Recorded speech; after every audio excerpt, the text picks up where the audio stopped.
வணக்கம். மாலை முரசு செய்திகளை விரிவாக பார்ப்பதற்கு முன் தலைப்புச் செய்திகளை பார்க்கலாம். தமிழகத்தில் இன்று வெளியாகிறது வரைவு வாக்காளர் பட்டியல். சுமார் 97 லட்சம் பேர் வரை வாக்காளர் பட்டியலில் இருந்து நீக்கப்பட வாய்ப்புள்ளதாக தகவல்.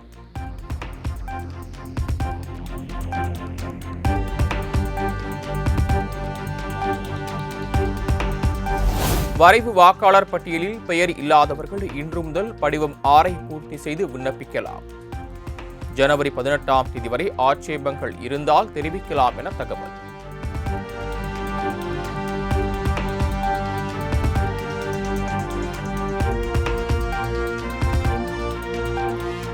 புதிய திட்டத்தால் கோடிக்கணக்கான ஏழைகள் பாதிக்கப்படுவர். மத்திய மாநில உறவுகளை சீர்குலைக்கும் வகையில் புதிய திட்டம் உள்ளது. புதிய சட்ட மசோதாவை செயல்படுத்த வேண்டாம் என கடிதத்தில் பிரதமர் மோடிக்கு முதலமைச்சர் மு.க. ஸ்டாலின் வலியுறுத்தல்.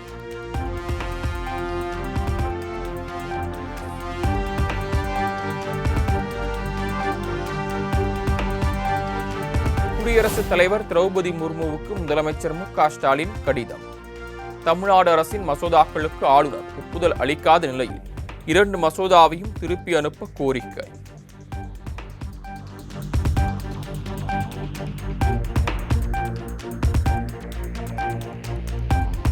மக்களை காக்க குரல் கொடுக்க சொன்னால் டெல்லியை குளிர்விக்க அறிக்கை விடுகிறார் இபிஎஸ் என முதலமைச்சர் மு.க. ஸ்டாலின் குற்றச்சாட்டு.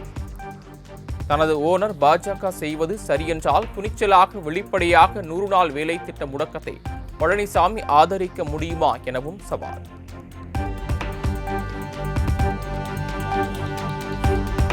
அதிமுகவை பொறுத்தவரை கொள்கையில் எந்த சமரசமும் கிடையாது.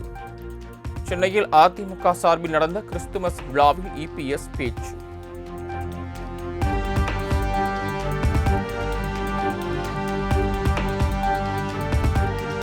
மகாத்மா காந்திக்கு பாஜக என்றைக்குமே அநியாயம் செய்யாது. மகாத்மா காந்தி 100 நாள் வேலை திட்டம் மாற்றப்பட்டதற்கு காங்கிரஸ் குற்றம் சாட்டிய நிலையில் அண்ணாமலை விளக்கம். அதனால இது யாருக்கும் தவறு செய்யல. மகாத்மா காந்தி அவருடைய கனவான வளர்ந்த இந்தியாவை அடுத்த 20 ஆண்டுகள்ல இந்த திட்டம் உருவாக்கும். மற்றபடி மகாத்மா காந்தி அவர்களுக்கு எங்கேயும் பாரதிய ஜனதா கட்சியோ மோடி ஐயாவோ அநியாயம் பண்ண மாட்டாங்க. எத்தனையோ திட்டங்கள் நாம் மகாத்மா காந்தி ஐயாவுடைய பெயரை வைத்திருக்கின்றோம். ஸ்வச்ச பாரத்ல இருந்து ஆரம்பித்து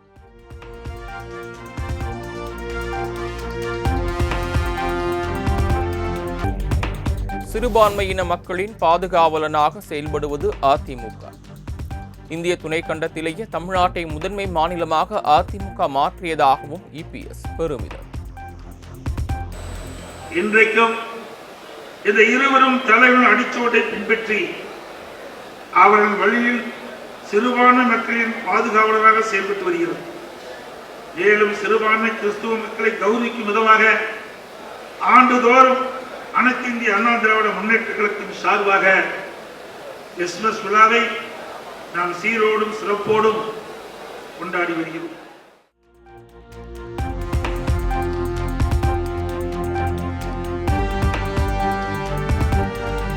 திமுக என்றாலே தீய சக்தி என தாவேகா தலைவர் விஜய் ஆவேசம். தீய சக்தியான திமுகவுக்கும் தூய சக்தியான தாவேகாவுக்கும் தான் போட்டி என விஜய் திட்டவட்டம். திமுக ஒரு தீய சக்தி, திமுக ஒரு தீய சக்தி, திமுக ஒரு தீய சக்தி, திமுக ஒரு தீய சக்தி, தீய சக்தி, தீய சக்தி, தீய சக்தி. என் நெஞ்சில் குடியிருக்கும் ஈரோடு மக்களே, டிவிகே ஒரு தூய சக்தி. எப்படி? டிவிகே ஒரு தூய சக்தி. தூய சக்தி டிவிகேவுக்கும் தீய சக்தி டிஎம்கேவுக்கும் தான் போட்டியே.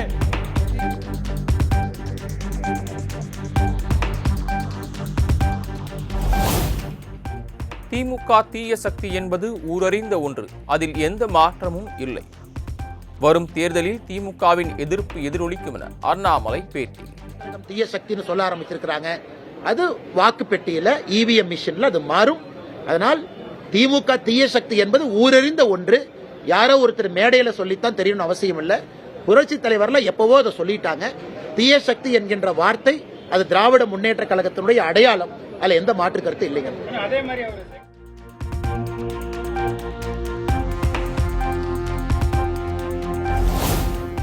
விஜய் ஒன்றும் பாஜகவின் பி டீம் அல்ல என பாஜக மாநில தலைவர் நயினார் நாகேந்திரன் விளக்கம். ஒரு பொய்யை திரும்ப திரும்ப சொன்னால் உண்மையாகி விடாது என திமுக மீது விமர்சனம். ஒரு வதந்தியை பரவட்டிகிட்டே இருக்காங்க திமுகவினர் எப்பொழுதுமே இந்த போய பல்ஸ் தத்துவம் இருக்குல்ல, ஒரு பொய்யை திரும்ப திரும்ப திரும்ப சொன்னியா அது உண்மையாயிரும் இருந்துச்சு. இந்த போய பல்ஸ் தத்துவத்தை கடைபிடிக்கிறது திமுகவுடைய வாடி.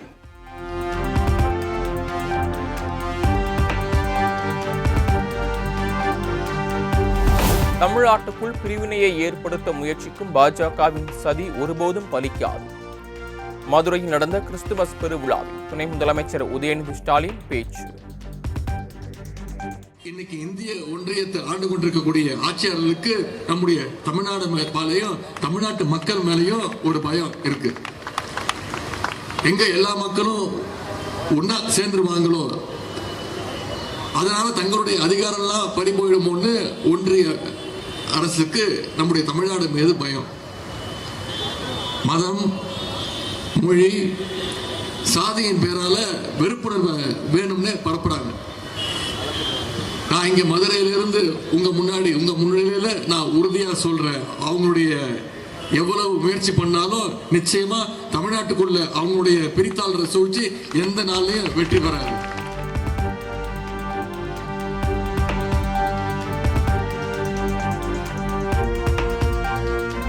வள்ளுவர் கூட்டத்திற்கு காட்டும் அக்கறையை மக்கள் வாழ்வாதாரம் மீது காட்டாதது ஏன்? அத்திக்கடவு அவிநாசி திட்டத்தை சுட்டிக்காட்டி தமிழக அரசுக்கு தாவேகா தலைவர் விஜய் கேள்வி. அத்திக்கடவு அவிநாசி திட்டத்தை இன்னும் விரிவுபடுத்தினா அந்த 3 மாவட்டத்தில் இருக்கிற லட்சக்கணக்கான மக்களுக்கு எவ்வளவு பிரயோஜனமா இருக்கும். எத்தனையோ லட்சம் ஏக்கர் நிலங்கள்ல விவசாயம் நடத்தினா எவ்வளவு பிரயோஜனமா இருக்கும்.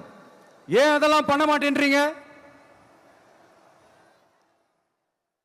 வள்ளுவர் கோட்டத்துக்கு காட்டுற அக்கறைய இங்க மக்கள் வாழ்வாதாரத்தில் கொஞ்சம் காட்டலாம்ல, ஏன் காட்ட மாட்டேன்றீங்க?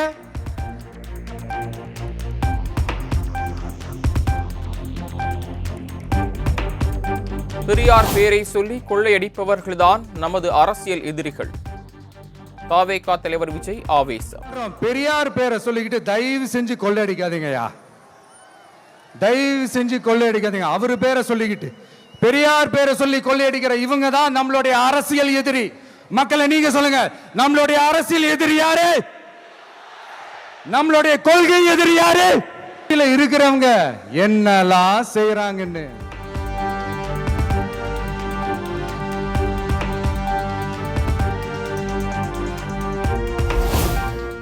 தமிழக வெற்றி கழக தலைவர் விஜய் பத்திரிகையாளரை சந்திப்பாரா? திமுக ஒரு தீய சக்தி என விஜய் விமர்சித்த நிலையில் துணை முதலமைச்சர் உதயநிதி காட்டமான கேள்வி. விஜய் வந்து கவர்மெண்ட் நடத்துறீங்களா இல்ல கண்காட்சி சார்? இந்த தீய சக்தி தூய சக்தின்னு சொல்லியிருக்காரு சார், அதை பத்தி என்னைக்கா நீங்க அதை மாதிரி கேள்வி கேட்டுருக்கீங்களா? இல்ல சார், அவர் பேசுறதுக்கு வாய்ப்பு கொடுத்து ஒரு வாட்டி பேச விடுங்க. விஜய் வந்து கவர்மெண்ட் நடத்துறீங்க.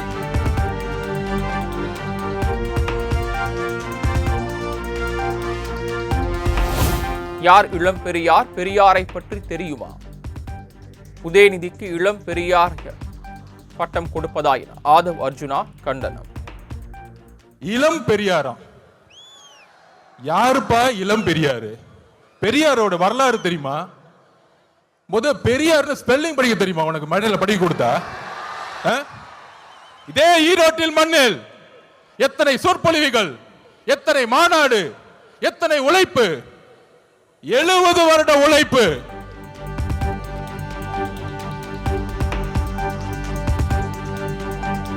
களத்தில் இல்லாதவர்களை பற்றி பேச வேண்டிய அவசியம் இல்லை. அதிமுகவை மறைமுகமாக விமர்சித்த தாவேகா தலைவர் விஜய்.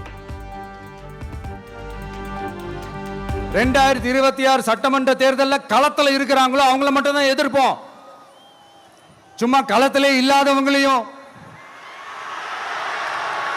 களத்துக்கும் அவங்களுக்கும் சம்பந்தமே இல்லாதவங்களையும் எதிர்க்கிற ஐடியாலாம் இல்ல பாஸ். நீங்க கேட்கிறீங்கன்றதுக்காக எதிர்த்துட்டு இருக்க முடியாது பாஸ். எங்களுக்கு நிறைய வேலை இருக்குது.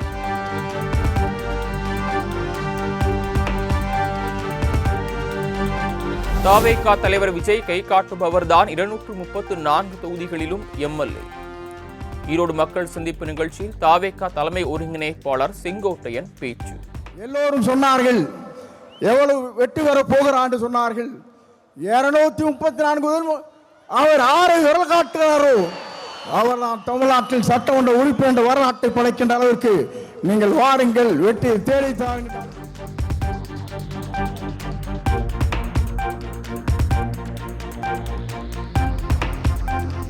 ஈரோடு மக்களுக்கு நன்றி தெரிவித்து தாவேகா தலைவர் விஜய் வெளியிட்ட செல்ஃபி வீடியோ இணையத்தில் வைரலான நிலையில் ஹார்ட்டினை பறக்க விடும் ரசிகர்கள்.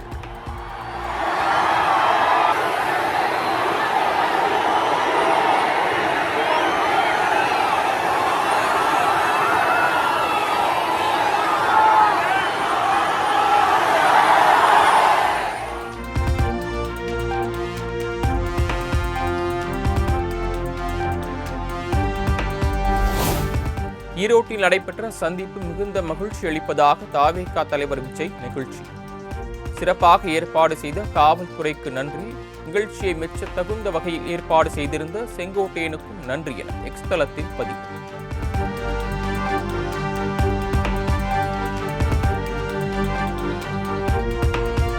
டெல்லியில் மத்திய நிதியமைச்சர் நிர்மலா சீதாராமனுடன் அதிமுக முன்னாள் அமைச்சர்கள் எஸ்பி வேலுமணி, சி.வி. சண்முகம் ஆகியோர் சந்திப்பு.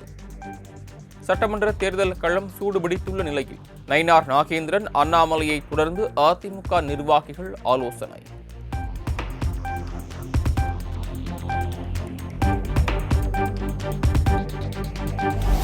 தமிழக நிதியமைச்சராக இருந்தவருக்கு சொத்துகள் பற்றி நினைவில்லையா என ஓபிஎஸ்க்கு எம்பி நவாஸ்கனி தரப்பு வழக்கறிஞர் கேள்வி.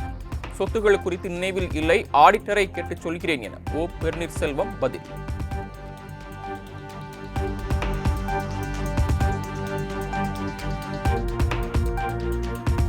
தாவேகாவில் இருந்து விலகி லட்சிய ஜனநாயக கட்சியில் இணைந்தார் நடிகர் தாடி பாலாஜி. தாவேகாவில் தனக்கு உரிய மரியாதை கிடைக்கவில்லை என தெரிவித்து வந்த நிலையில் எல்ஜேகேவில் இணைந்தார்.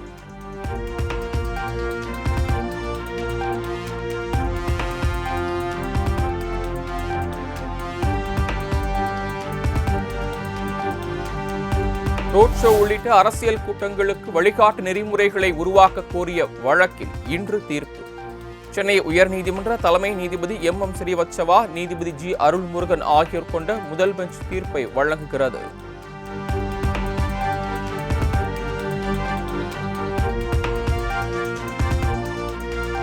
திருப்பரங்குன்றத்தில் தீபத்தூணில் தீபம் ஏற்றும் விவகாரத்தில் மேல்முறையீட்டு வழக்கு. அனைத்து தரப்பு வாதங்களும் நிறைவு பெற்றதை அடுத்து தீர்ப்புக்காக தேதி குறிப்பிடாமல் ஒத்திவைப்பு.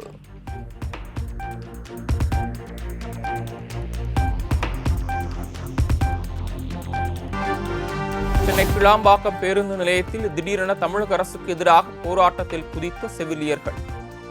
தேர்தல் கால வாக்குறுதியான காலி பணியிடங்களை நிரப்புதல் உள்ளிட்ட கோரிக்கைகளை நிறைவேற்ற வலியுறுத்தி முழக்கம்.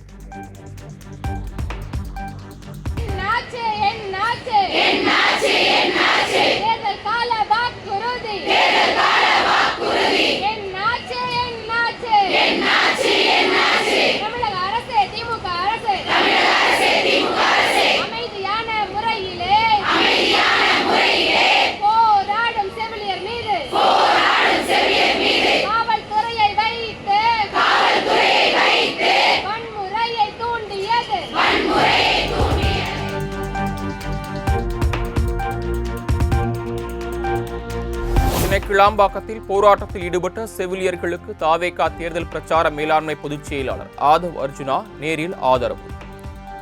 செவிலியர்கள் மத்தியில் அமர்ந்து அரசுக்கு எதிராக முழக்கம்.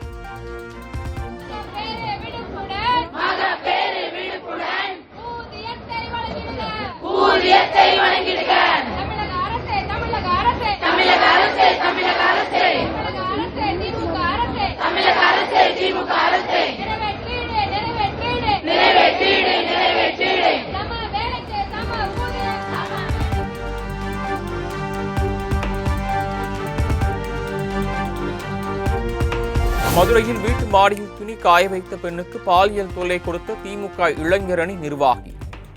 நிர்வாணமாக நின்று கொண்டு வன்கொடுமையில் ஈடுபட்டவரை கைது செய்த போலீசார்.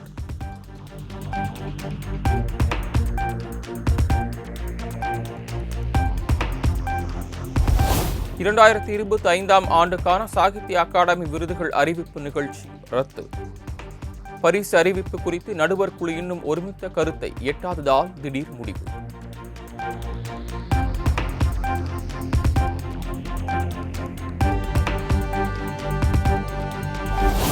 ஓமன் நாட்டிற்கு சுற்றுப்பயணம் மேற்கொண்ட பிரதமர் மோடிக்கு விருது. ஓமன் நாட்டின் உயரிய விருதான ஆர்டர் ஆஃப் ஓமன் விருதினை சுல்தான் ஹைதம் பின் தாரிக் வழங்கி கௌரவிப்பு.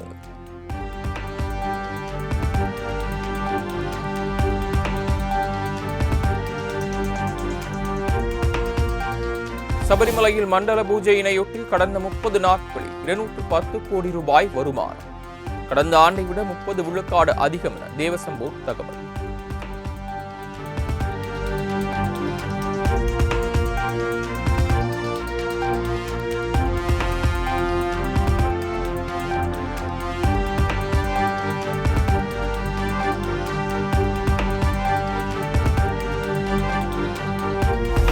கூலி பட ரஜினி வேடத்தில் கேப்டன் கூல் தோனியின் புகைப்படம் இணையத்தில் வைரல். தேவா மேன்சன் போல அன்கேப்டு மேன்சன் என்ற போட்டோவை எக்ஸ் தளத்தில் பதிவிட்ட சென்னை சூப்பர் கிங்ஸ்.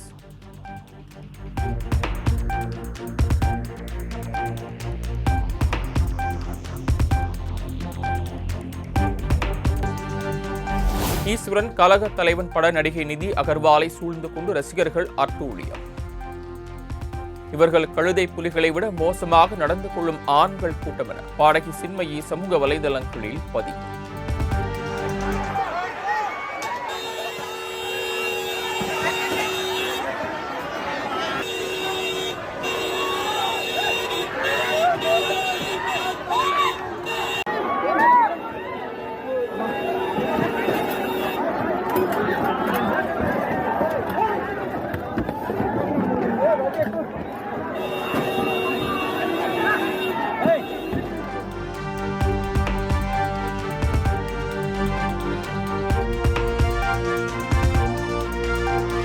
சென்னை வள்ளுவர் கோட்டத்தில் நடைபெற்ற பராசக்தி பட விழாவில் வேர்ல்ட் ஆஃப் பராசக்தி தலைப்பில் அருங்காட்சியகம். 1960களில் உள்ள காலத்தில் பயன்படுத்தப்பட்ட அரிய வகை பொருட்கள், கட்டிட அமைப்புகளை கண்டு வியக்கும் மக்கள்.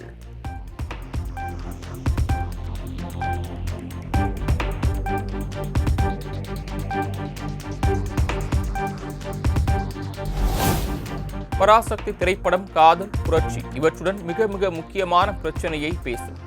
பராசக்தி பட விழாவில் நடிகர் சிவகார்த்திகேயன் தகவல்.